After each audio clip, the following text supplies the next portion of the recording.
Good morning. B Ed second year में understanding of the self subject हम पढ़ रहे हैं, जिसमें हमारा आज का टॉपिक रहेगा आत्मनियंत्रण।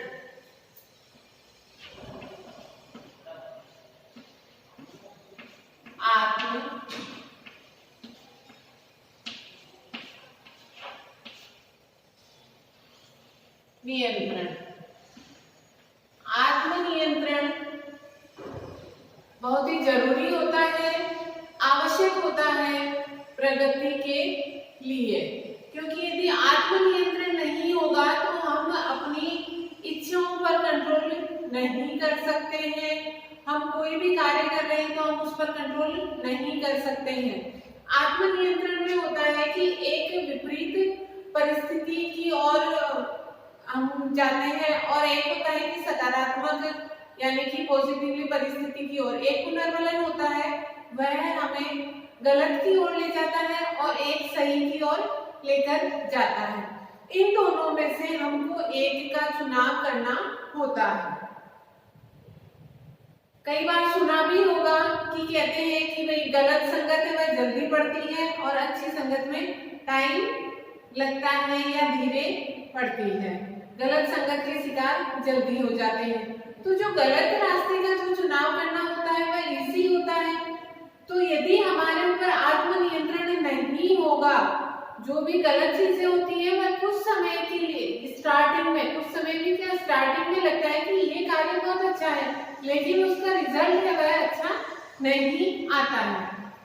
तो हमें किसी भी कार्य के अच्छे रिजल्ट के लिए हमको मेहनत करनी पड़ती है और आत्मनियंत्रण हमको रखना पड़ता है।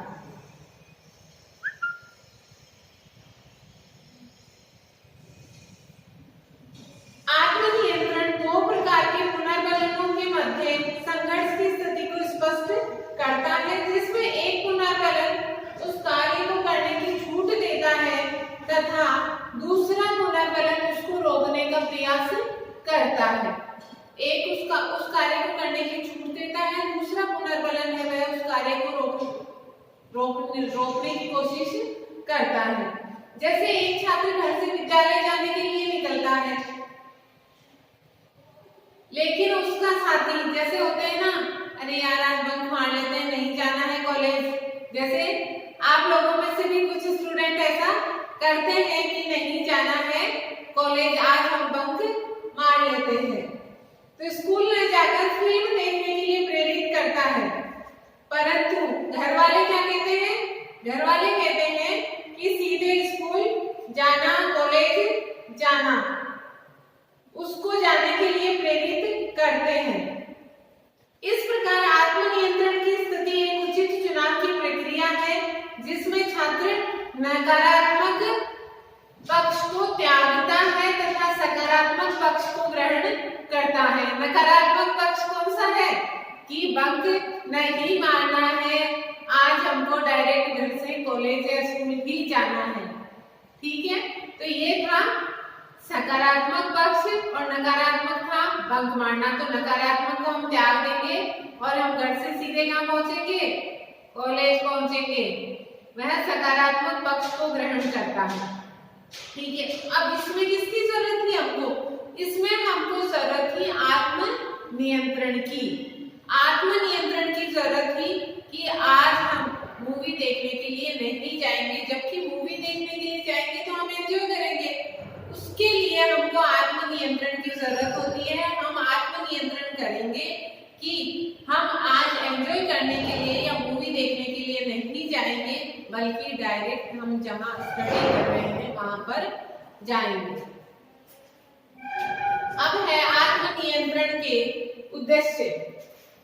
आत्मनियंत्रण सबको समझ में आ गया कि एक नकारात्मक पक्ष होता है और एक सकारात्मक होता है। हमें नकारात्मक को छोड़कर सकारात्मक का चुनाव करना है आत्मनियंत्रण के द्वारा। अब है आत्मनियंत्रण के उद्देश्य। आवश्यकता,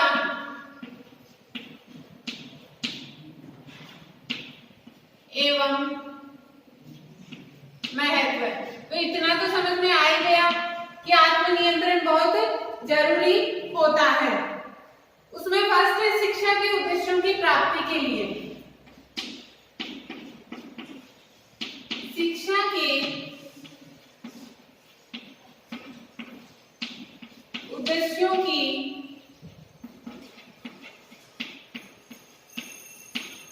प्राप्ति के लिए, शिक्षा के उद्देश्यों की प्राप्ति के लिए नियंत्रण, आत्मनियंत्रण है वह जरूरी होता है, क्योंकि आत्मनियंत्रण की क्षमता के अभाव में छात्रों का सर्वांगीण विकास नहीं हो सकता है। उसमें मानसिक विसंगतियां उत्पन्न हो जाती हैं, जिस पर उसको कंट्रोल करना जरूरी होता है। यदि वह विसंगतियों का शिकार हो जाएगा, उसमें विसंगतियां पनप जाएंगी, तो शिक्षा के क्षेत्र में वह आगे प्रगति नहीं कर पाएगा। तो शिक्षा के उद्देश्यों की प्राप्ति के लिए आत्मनियंत्रण है वह बहुत जरूरी है।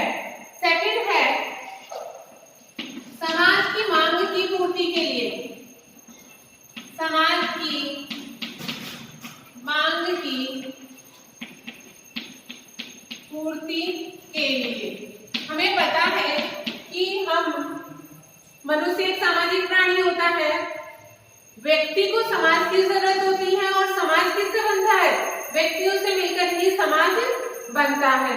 तो समाज की, हम समाज से कुछ आशाएं रखते हैं, लेकिन उसकी एवज में समाज भी हमसे कुछ आशाएं रखता है कि जिन्हें समाज में जिन कार्यों को अच्छा माना जाता है वह कार्य हम करें, तभी हमारा सामाजिक विकास अच्छे से माना जाएगा।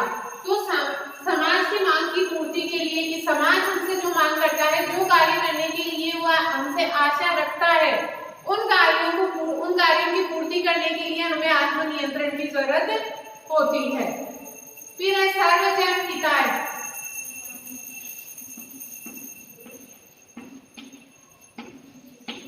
सर्वजन हित के लिए, तो सार्वजनिक हित के लिए आत्मनियंत्रण कैसे जरूरी है?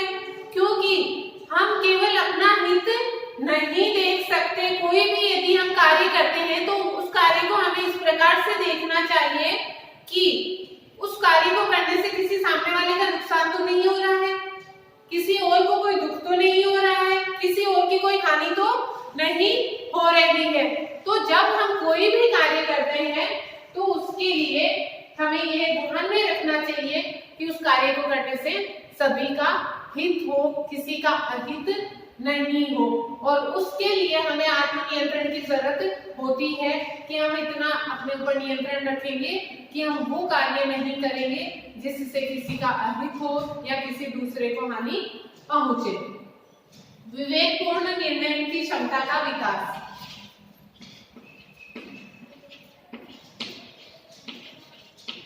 विवेकपूर्ण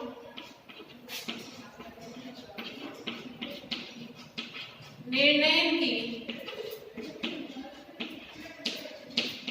क्षमता का विकास। विवेकपूर्ण निर्णय की क्षमता के विकास के लिए आत्मनियंत्रण की जरूरत होती है। द्वितीय विकल्प में जैसे एक छात्र का मन खेलने में है, परंतु उसे नेक्स्ट डे एग्जाम देनी है, तो उसके समक्ष दो विकल्प होते हैं कि एक तो उसे एग्जाम की तैयारी करनी है, एक उसे खेलने के लिए जाना है। इसके लिए उसको किसका चुनाव करना है? अगर उसे सफल होना है तो उसे मैथ्स की एग्जाम की प्रिपरेशन करनी होगी। तो विवेकपूर्ण निर्णय की क्षमता का विकास होता है आत्मनियंत्रण के द्वारा, कि वह अपने विवेक से, अपनी सूझबूझ से, अपनी सोच से वह मैथ्स की तैयारी करने का निर्णय लेता है। जब उसको खेलने के लिए जाना है तो वह खेल को छोड़कर मैथ्स की तैयारी करता है, क्योंकि उसको पता है कि उसको अच्छे नंबर लाने हैं, तभी वह आगे जाकर सफलता प्राप्त करेगा। तो विवेकपूर्ण निर्णय की क्षमता का विकास भी आत्मनियंत्रण के द्वारा होता है। सकारात्मक व्यवहार के विकास के लिए फिफ्थ है सकारात्मक व्यवहार के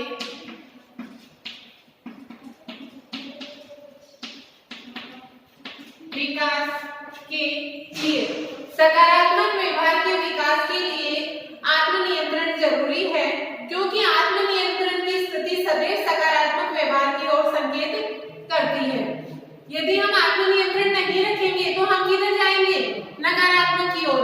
तो आत्मनियंत्रण सदैव किसकी ओर इंगित करता है या किसकी ओर हमको लेकर जाता है?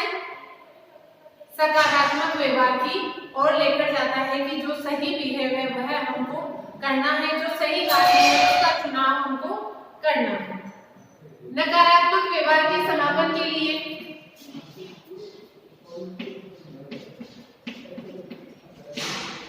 नकारात्मक व्यवहार के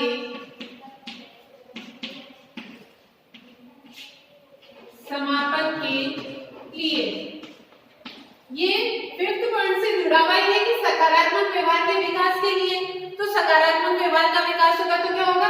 ऑटोमेटिकली नेगेटिव जो व्यवहार है, जो नेगेटिव बिहेवियर, नकारात्मक व्यवहार का समापन हो जाएगा। आत्मनियंत्रण होगा तो नकारात्मक व्यवहार का समापन अपने आप हो जाएगा, क्योंकि हम आत्मनियंत्रण के द्वारा जो सही रास्ता है हम उसका चुनाव करेंगे। स्व अनुशासन की भावना का विकास,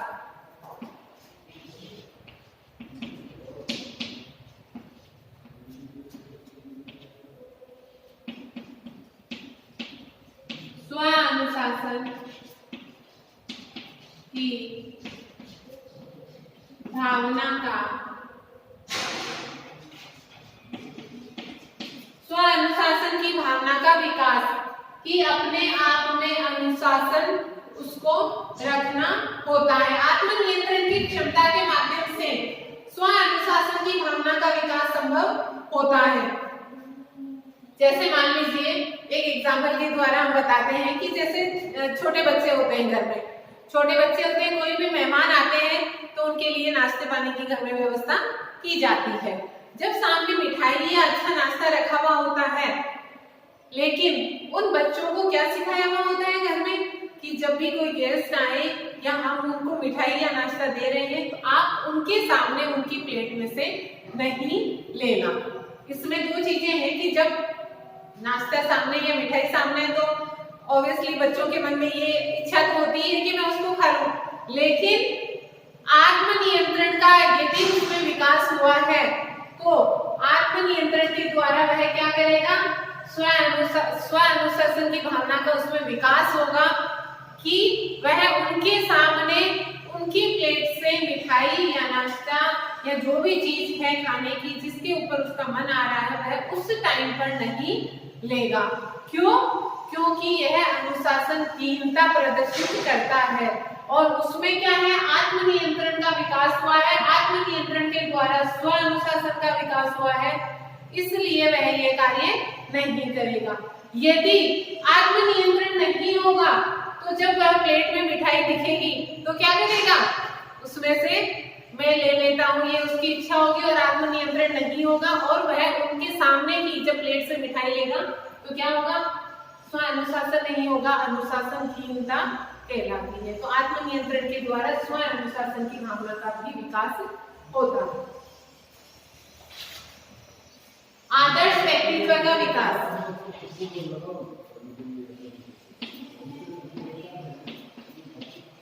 आदर्श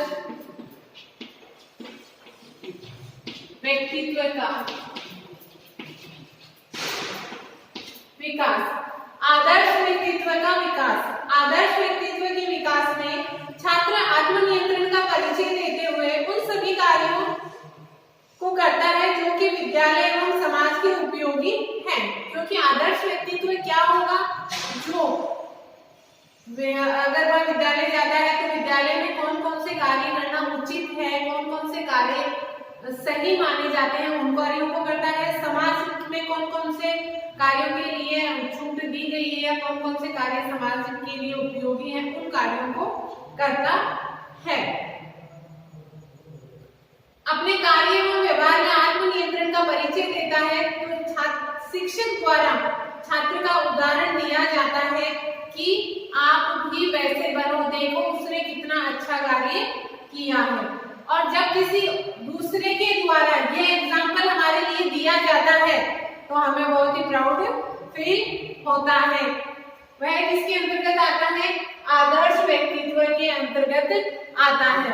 मान लीजिए आप ही हैं क्लास में और किसी फाइल बनाई जाती है और एक ही फाइल हम यहाँ लाकर दिखाते हैं कि देखो इसने कितना अच्छा कार्य किया, क्योंकि जो कार्य दिया गया था उसके अकॉर्डिंग वह कार्य किया गया है। तो देखिए इसने कितना अच्छा कार्य किया है। आपको भी इस तरीके से ये फाइल बनानी है या इस तरीके से ये प्रोजेक्ट आपको पूरा करना चाहिए। तो जिसका वह कार्य दिखाया जा रहा है या जिसकी फाइल या प्रोजेक्ट का एग्जाम्पल दिया जा रहा है वह किसके अंतर्गत आएगा? आदर्श व्यक्तित्व माना जाएगा कि इसका बिहेव देखो कितना अच्छा है, इसकी राइटिंग देखो कितनी अच्छी है, ये देखो कितनी एक्टिविटीज में पार्टिसिपेट करता है या करती है। तो और देखो ये कितना शिक्षकों का आदर करता है, तो अपने आप में बहुत प्राउड फील होता है। वह सारी चीजें एक आदर्श व्यक्तित्व के अंतर्गत आती है और ये सब कब हो पाएगा? जब आत्मनियंत्रण होगा। संवेगात्मक स्थिरता का विकास।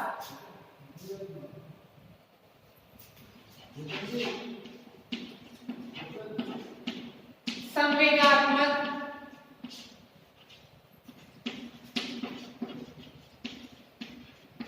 स्थिरता का विकास। संवेगात्मक स्थिरता का विकास आत्मनियंत्रण के द्वारा होता है। कई अवसरों पर देखा जाता है कि शिक्षक के क्रोधित होने पर छात्र अपने आप शांत हो जाते हैं।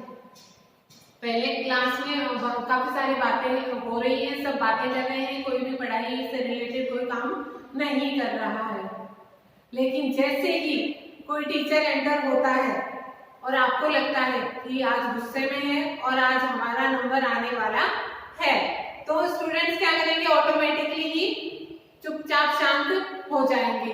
ये किसके द्वारा होता है? आत्मनियंत्रण के द्वारा। यदि आत्मनियंत्रण नहीं होगा तो संवेगात्मक स्थिरता का विकास नहीं होगा, क्योंकि आत्मनियंत्रण नहीं होगा। हम बातें कर रहे हैं, कोई भी टीचर क्लास में आ रहा है मान लीजिए, तो यदि आत्मनियंत्रण नहीं होगा तो हम बातें कर रहे हैं, टीचर को गुस्सा आ रहा है या वह प्यार से देख रहे हैं या हमें डांट रहे हैं, उससे हमें कोई फर्क नहीं पड़ेगा। हम अपने आप पर कंट्रोल नहीं कर पाएंगे। हम अपने आप पर कंट्रोल नहीं कर पाएंगे मतलब संवेगात्मक अस्थिरता हमारे अंदर आ जाएगी और उसका पॉजिटिव रिजल्ट आएगा या नेगेटिव? उसका हमेशा नेगेटिव रिजल्ट आता है। तो संवेगात्मक स्थिरता के विकास के लिए आत्मनियंत्रण जरूरी होता है।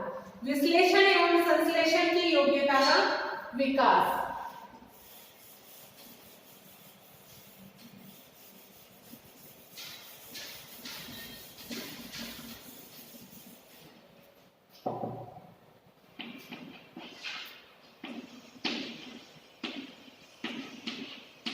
विश्लेषण एवं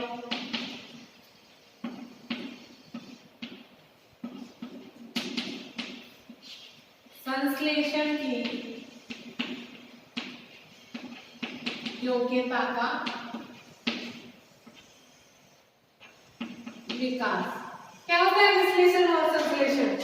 विश्लेषण और संश्लेषण किसी चीज को हम डीपली देखते हैं, उसके विभिन्न पहलुओं को समझते हैं तथा फिर हम उसका कंक्लूजन निकालते हैं, संश्लेषण करते हैं कि यह कार्य किस तरीके से होगा, ये क्या सही है इसमें और क्या गलत है। तो विश्लेषण और संश्लेषण की योग्यता का विकास आत्मनियंत्रण के द्वारा होता है, क्योंकि वह विभिन्न प्रकार की भावनाओं और विचारों का मंथन करता है और उसके बाद में वह निष्कर्ष निकालता है कि मुझे कौन सा कार्य करना है। समावेशन की क्षमता का विकास।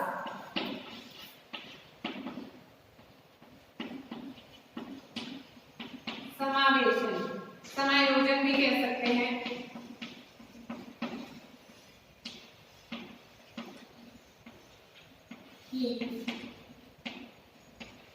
क्षमता का विकास।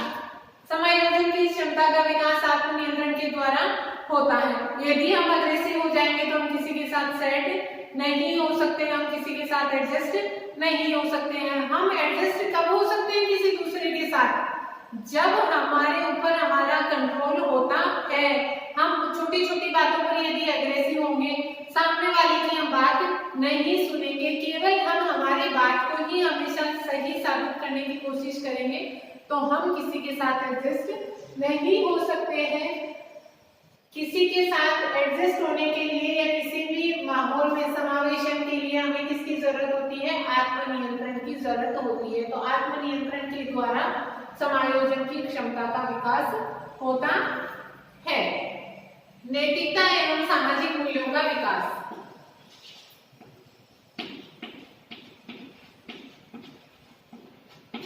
नैतिकता एवं सामाजिक मूल्यों का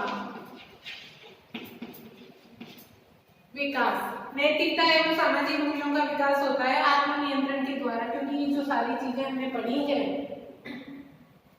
जो महत्व है, जो भी उद्देश्य ये है, इन सबको जो हमने पढ़ा है उन सबके साथ में क्या होता है? नैतिकता व सामाजिक मूल्यों का विकास। नैतिकता व सामाजिक मूल्यों के विकास के अंतर्गत अच्छी चीजें आती हैं या बुरी चीजें आती हैं?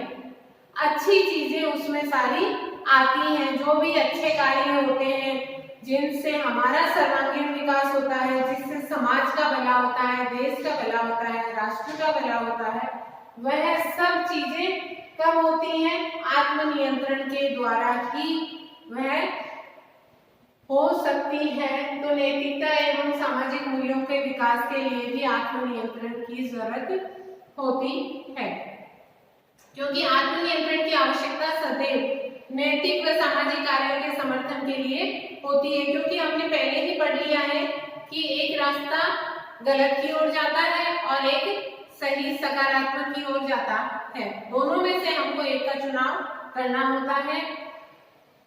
आत्मनियंत्रण के द्वारा हम सही रास्ते का चुनाव करते हैं। यदि हमारे अंदर आत्मनियंत्रण की भावना नहीं होगी तो हम सही रास्ते का चुनाव नहीं कर सकते हैं। तो ये था आत्मनियंत्रण के उद्देश्य, आवश्यकता एवं महत्व।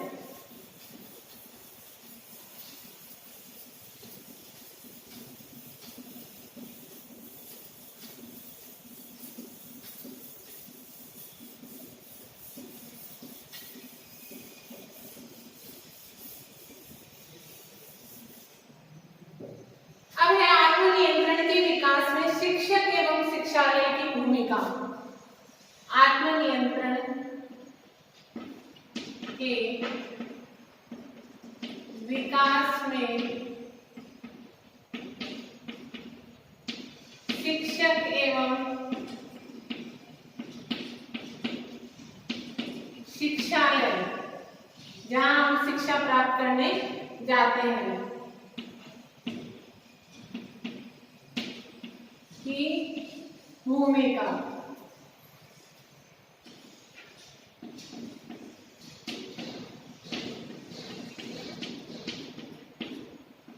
आत्मनियंत्रण के विकास में शिक्षक एवं शिक्षालय की भूमिका।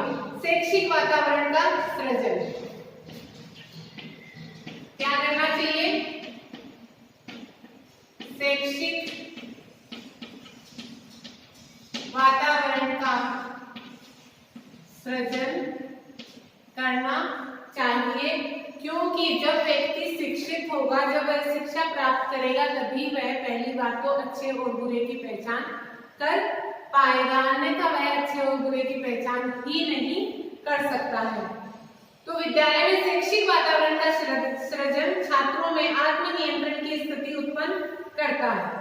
विद्यालय में गुणवत्तापूर्ण शिक्षा व्यवस्था में छात्रों की शैक्षिक आवश्यकताओं की पूर्ति होती है तथा उनमें सकारात्मक सोच विकसित होती है, क्योंकि जैसा कि मैंने बताया कि जब वह शिक्षा प्राप्त करेगा, शिक्षित होगा, तभी वह सही और गलत की पहचान कर सकेगा। तो उसमें सकारात्मकता का विकास होता है जब वहां पर शैक्षिक वातावरण का सृजन होगा तब। यदि वहां पर शैक्षिक वातावरण नहीं होगा, अच्छी चीजें नहीं सीखेगा, तो वह सही गलत की पहचान नहीं कर सकता है। नैतिक मूल्यों की शिक्षा। नैतिक मूल्यों की शिक्षा विद्यालय में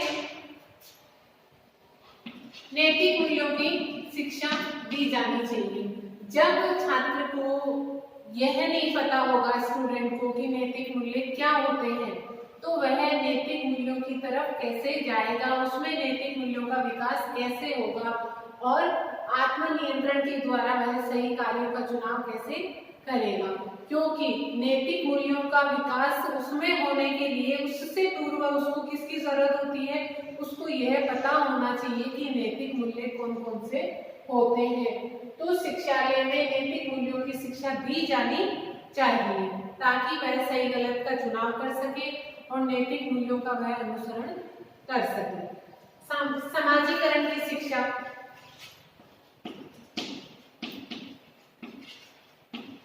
समाजीकरण की शिक्षा, जब उसे समाजीकरण की शिक्षा दी जाएगी तभी तो वह समाज के अनुरूप कार्य करेगा, समाज के साथ वह समायोजन कर पाएगा।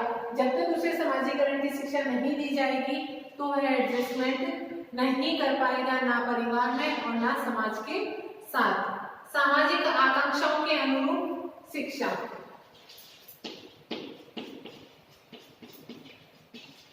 सामाजिक आकांक्षाओं के अनुरूप शिक्षा,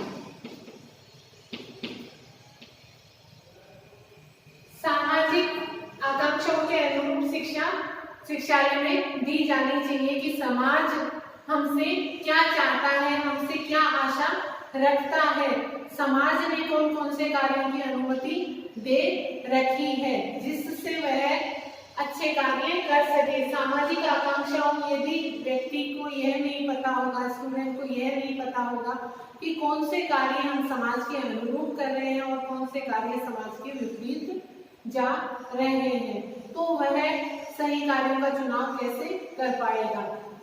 तो सामाजिक आकांक्षाओं के अनुरूप पहले उसे शिक्षा दी जाए कि समाज इन कार्यों की अनुमति प्रदान करता है, फिर वह आत्मनियंत्रण के द्वारा समाज के अनुरूप जो कार्य हैं उनको करने में सफलता प्राप्त करेगा, उनको करने का चुनाव वह करेगा। समूह में कार्य प्रदान करना,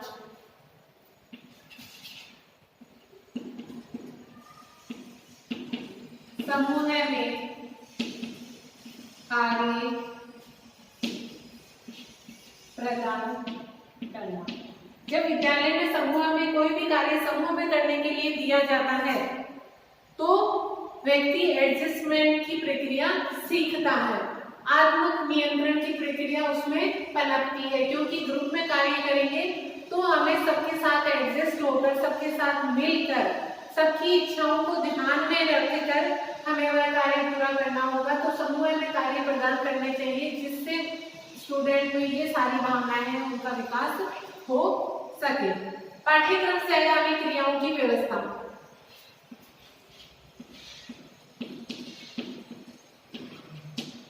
पाठ्यक्रम सहगामी क्रियाओं की, पाठ्यक्रम सहगामी क्रियाओं की व्यवस्था होनी चाहिए। अलग एक्टिविटीज, खेल कूद है, कुछ भी प्रतियोगिताएं हैं, वो सब करवानी चाहिए जिससे संवेगों पर नियंत्रण की भावना का विकास होता है, समायोजन की भावना का उनमें विकास होता है। शिक्षक का सकारात्मक व्यवहार, शिक्षक का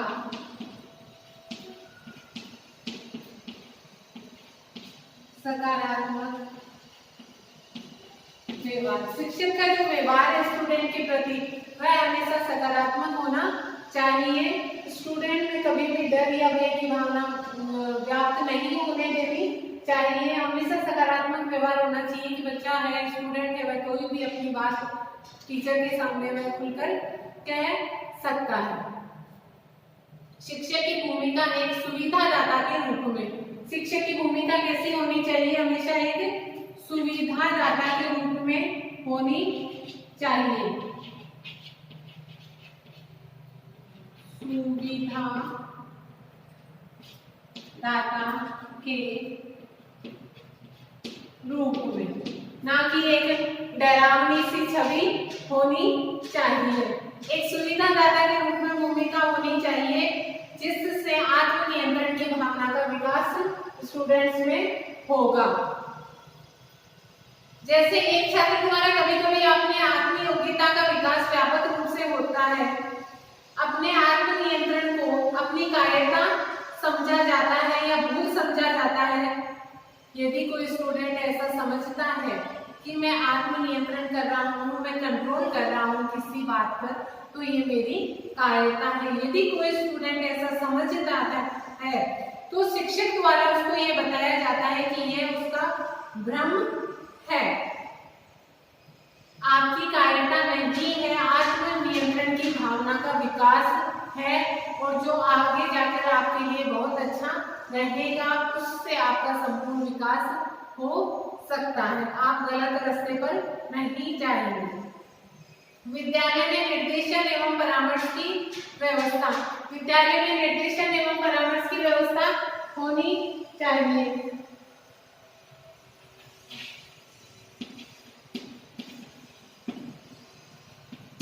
निर्देशन एवं परामर्श की व्यवस्था होनी चाहिए। निर्देशन एवं परामर्श के द्वारा जो भी स्टूडेंट है उनको सही रास्ता बताया जाता है। सही रास्ते के चुनाव के लिए उनके सामने जो भी समस्याएं आती हैं उनका निराकरण किस प्रकार से किया जाए वह उनको बताया जाएगा। आगे कौन सी स्टडी उनको करनी है, किस क्षेत्र में उनको प्रवेश करना है, उसके लिए उनमें कौन कौन सी योग्यताओं का विकास होना चाहिए। इस प्रकार से निर्देशन एवं परामर्श की व्यवस्था शिक्षालयों में होनी चाहिए। उचित पृष्ठ पोषण,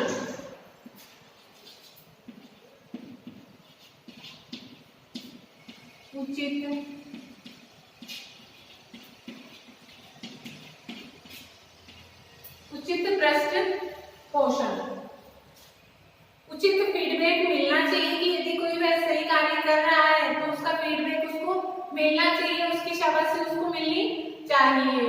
तभी उसे पता चलेगा कि मैंने ये कार्य सही किया है या गलत किया है। उचित संप्रेषण की,